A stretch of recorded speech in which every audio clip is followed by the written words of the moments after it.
Immigration was one of the key issues that helped re-elect Donald Trump. Early in his campaign, Trump promised mass deportations if elected. In the last 2 years, New York City has received more than 200,000 new migrants. So what will become of them now? Eyewitness News reporter Janice Yu is outside a migrant shelter in Midtown, and she continues our coverage. Janice. Well, hi there. Yeah, we have certainly heard now President-elect Trump talking on the campaign trail about everything he's going to do to crack down on immigration once he is in office. Now, of course, we don't know what that will look like once he is actually in office and making these policies. But whatever those policies are, those will have big impacts here in New York City. Throughout his campaign, President-elect Donald Trump promised sweeping changes to what he painted as an out-of-control immigration system. And now, with his presidency secured, immigration advocates in New York City say they're bracing for what's to come. We're going to fight it. We're as prepared, if not more prepared than the first time around. We fought him not just in the streets, but in the halls of power, as well as in the courts.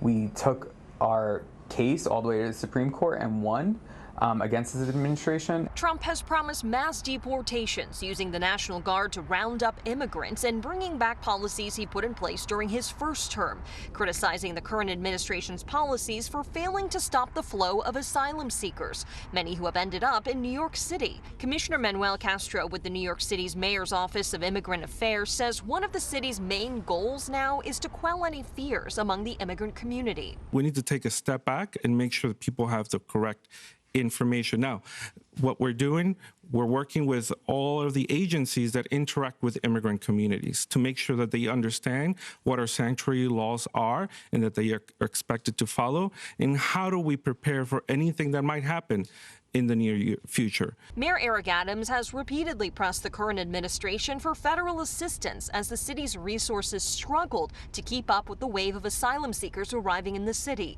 He says his ask of the federal government has not changed. It didn't matter to me who was in the White House. I've been consistent on my calls since 2023. If not earlier, that New York City and other big cities should not be picking up the course of a national problem.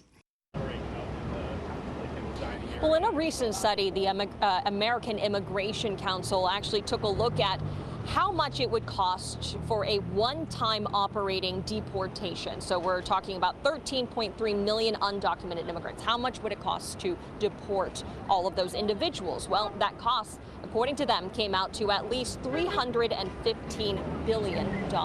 Live outside of the Roosevelt Hotel, Janice Yu, Channel 7 Eyewitness News.